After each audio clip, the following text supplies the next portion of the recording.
Hola, bienvenidos a Real y Ficción. Mi nombre es Héctor y soy escritor.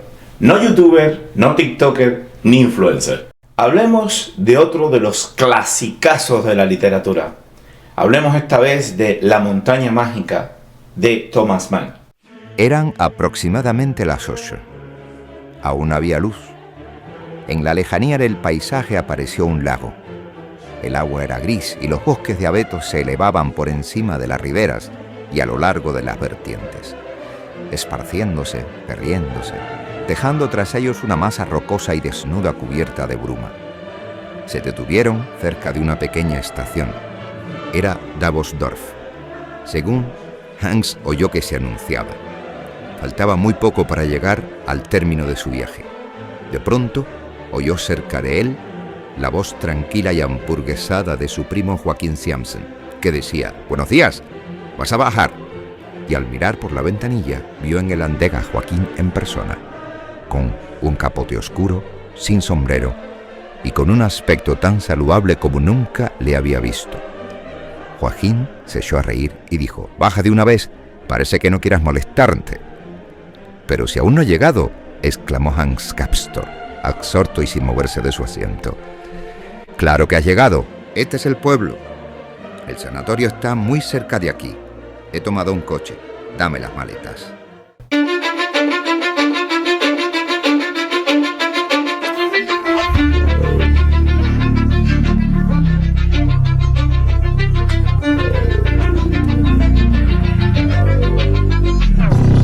Hago este vídeo con algo de desasosiego. Soy consciente de que con este vídeo hago divulgación para nadie, o casi nadie, porque estamos ante la presencia de uno de esos libros donde sus virtudes son inversamente proporcionales a la velocidad y la agitación con la que vivimos en el siglo XXI.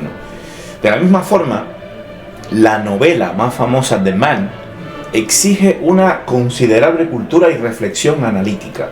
Dos elementos contrarios al ajetreo informático y el bullicio de red social que vivimos actualmente.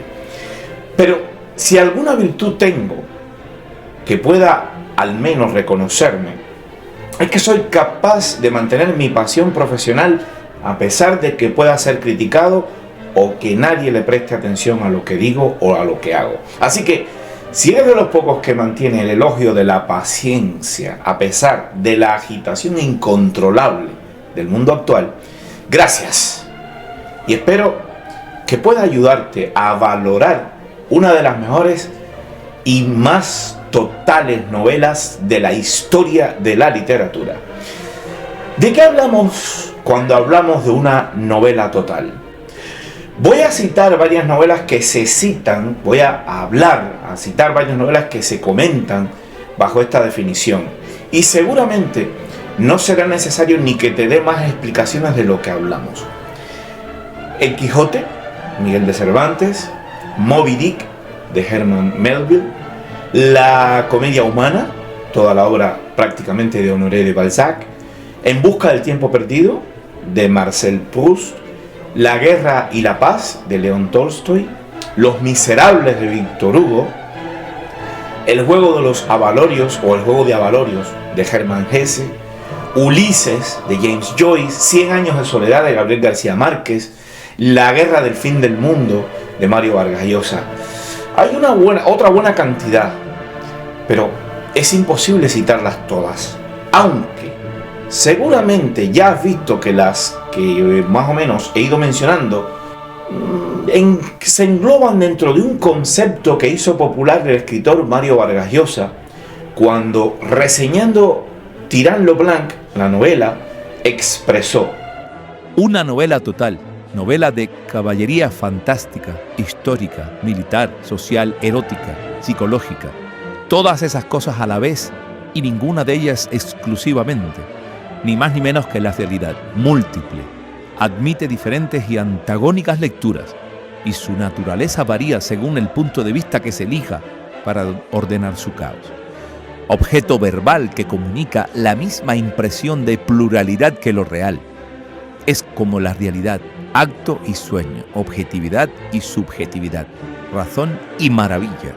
En esto consiste el realismo total la suplantación de Dios. Y luego apuntala su definición calificando la novela como ficción como realidad autosuficiente, la desaparición del narrador del mundo de lo narrado. La novela total es una representación de la realidad a condición de ser una creación autónoma, un objeto dotado de vida propia. novelas totales. Son novelas que incluso basadas en hechos reales o históricos u objetivos, crean un mundo propio, único e introspectivo en torno a su propio argumento. Miran a ese argumento desde diferentes puntos de vista, quizás con relatos de historias pequeñas, pero que al unirlas ofrecen una narración completa y extensa y aportan una visión total que crea la impresión en el lector de que en la novela final, la novela ya terminada, existe un mundo único, propio y existente para esa novela y que puede ser incluso independiente de la realidad. Cuando llegó a mis manos La montaña mágica de Thomas Mann, yo no sabía que estaba bajo esta premisa de la novela total, porque yo la estudié como la estudian la mayoría de los académicos, como un gran monumento de la literatura universal, como un gran fenómeno literario propio de una época y un entorno sociohistórico geográfico. Pero es muy difícil que en una universidad te hablen de sus virtudes técnicas y formales. No digo que no se pueda hacer, pero es lo menos probable.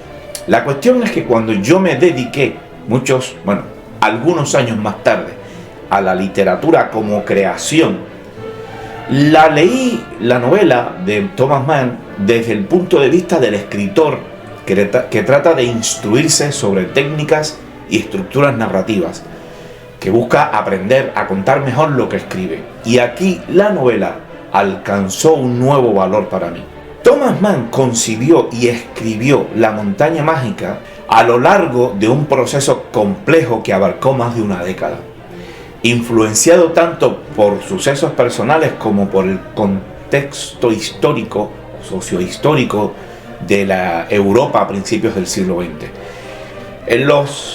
En esas cuestiones personales está la visita que hizo en 1912 a un sanatorio en Davos, en Suiza, cuando su esposa Katia Prinzgein fue ingresada para tratarse de una afección pulmonar. Durante las visitas que hizo a Katia, Mann se familiarizó con la atmósfera de los sanatorios de montaña, un entorno apartado del mundo cotidiano que marcó profundamente su imaginación. No hay secretos aquí, el propio autor lo ha expresado en sus comentarios a la novela.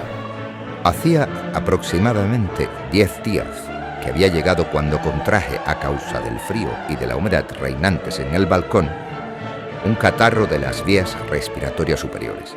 El director, que como pueden imaginarse se parece en ciertos detalles externos a mi consejero Berren, golpeó mi pecho y constató con extraordinaria celeridad cierta amortiguación, como suele denominarse un punto enfermo en mi pulmón, que, de haber sido Johannes Castorp, tal vez habría dado a mi vida un rumbo enteramente distinto. El médico me aseguró que sería sensato que permaneciera allá arriba durante medio año, sometiéndome a una cura. Y de haber seguido su consejo, quién sabe, tal vez ahora seguiría allí. Pero prefería escribir La montaña mágica, haciendo uso de las impresiones que acumulé durante las breves 3 semanas que permanecí allí. En su estadía en Davos, Mann se sintió intrigado por la vida en el sanatorio, donde la rutina, los pacientes y el aislamiento generaban un microcosmos peculiar.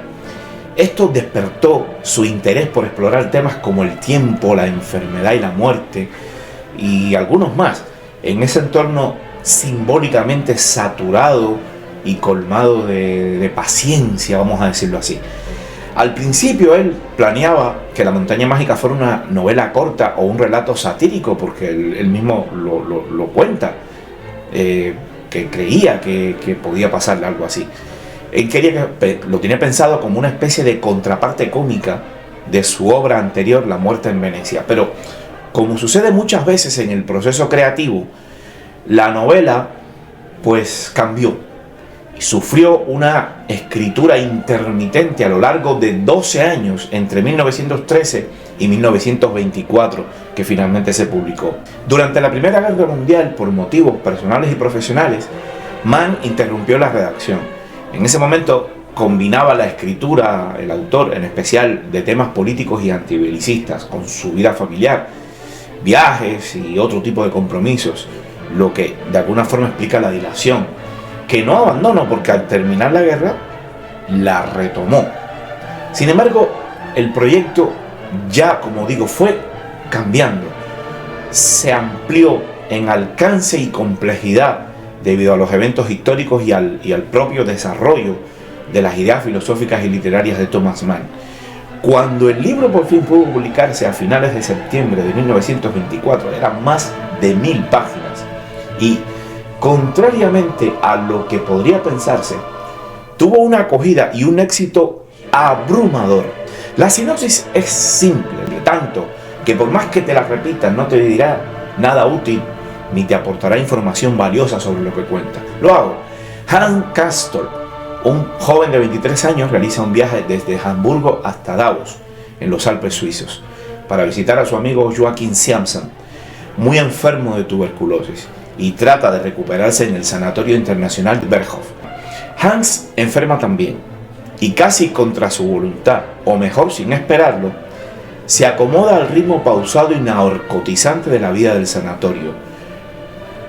Es lo contrario a lo que le pasó a Mann, que directamente dijo, no, por muy enfermo que esté, me regreso, me voy. A Castorp, a Hans, le suceden más hechos. Se enamora por primera vez y asiste con pasión a las discusiones entre dos hombres que representan dos concepciones irreconciliables de la vida.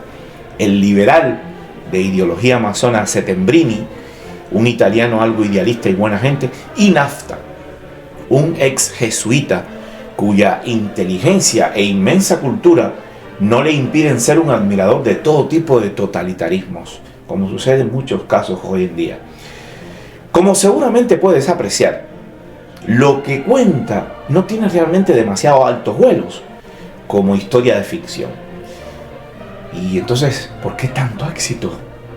¿Por qué La montaña mágica es un clásico? ¿Y por qué aún guarda tanto valor literario que hoy en día todavía se le menciona y por qué hoy estoy hablando de ella aquí? Voy a evitarte todo tipo de bondades filosóficas que verás escritas en cualquier texto sobre su plasmación de las ideas de Nietzsche, Schopenhauer, Freud y Goethe, sobre el tiempo y la muerte. Mira, todo eso te lo puedes encontrar fácilmente en todo tipo de alabanzas que hay sobre la novela. O directamente vas y se lo preguntas a ChatGPT y que, si no te engaña, te dará alguna respuesta bastante verosímil. Pero sí quiero hacer hincapié en lo mejor que tiene de todo lo que se habla sobre este tema de la novela. Lo primero que debes entender es que no todas las obras de arte cumplen una única función. Y especialmente en el mundo de la ficción, hay muchas maneras de apreciar una novela o un relato. Esto es normal porque tiene que ver con la subjetividad humana. La historia de La montaña mágica está en sus diálogos, las actitudes y reflexiones de sus personajes. He leído escritores, incluso algunos famosos, que sustentan la idea de que la novela de Thomas Mann tiene no pocos capítulos tediosos que uno debe saltarse. Mira, no voy a calificar a quien esto expresa, pero sí diré que dicho criterio explica mucho de la concepción de la novela que tienen los críticos que consideran que en todas las novelas sobran cosas, porque eso lo creen los que realmente invitan a saltarse capítulos o partes completas de la novela de Thomas Mann. Pero más allá de esta incoherente e irracional idea de la novela como que le sobran cosas, en toda creación ficcional de cierta extensión existe una organización entre escenas y resúmenes que cumplen una función incluso neurocientífica hacia el lector. Una novela que esté completamente escrita en resúmenes o por el contrario escrita enteramente en escenas aburre y agota. El buen escritor debe ser capaz de hacer que los capítulos transitivos sean lo más atractivos posible para el lector.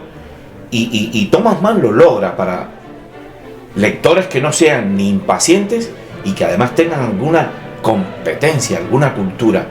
Esto lo explico en mi libro Cómo se escribe una novela también. Saltarse capítulos de La montaña mágica es disparatado y atenta de forma directa contra una de las grandes virtudes del modo de escribir de Thomas Mann.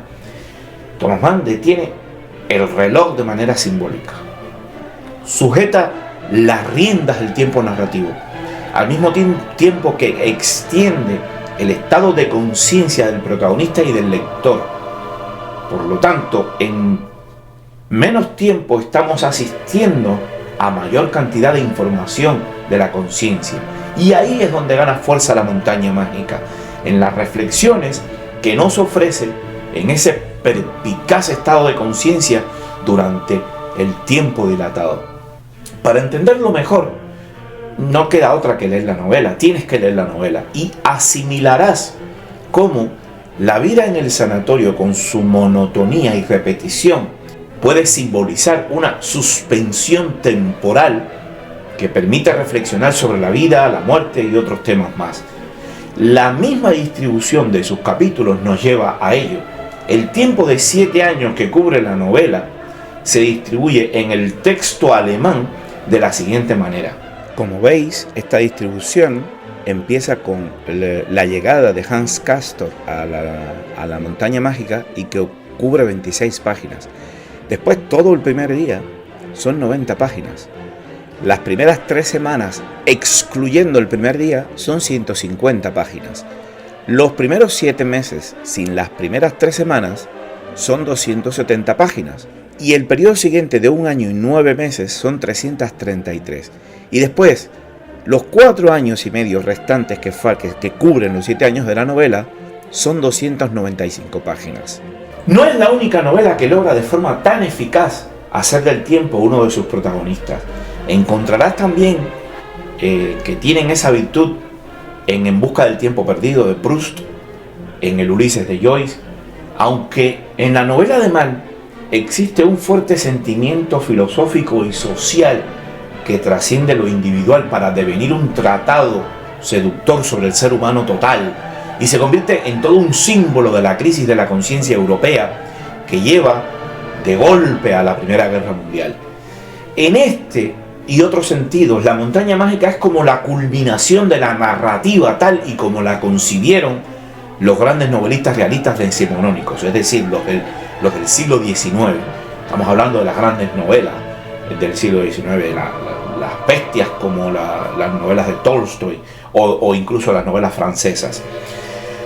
Temas como la enfermedad y la muerte, la fragilidad humana y las tensiones culturales y espirituales de Europa se muestran en esta especie de sanatorio que parece una pequeña Europa, y se muestran en el aprendizaje. Mientras tanto va aprendiendo un joven de 23 años, este joven Hans Castor, que ingresa al sanatorio para visitar a su primo y termina quedándose 7 años.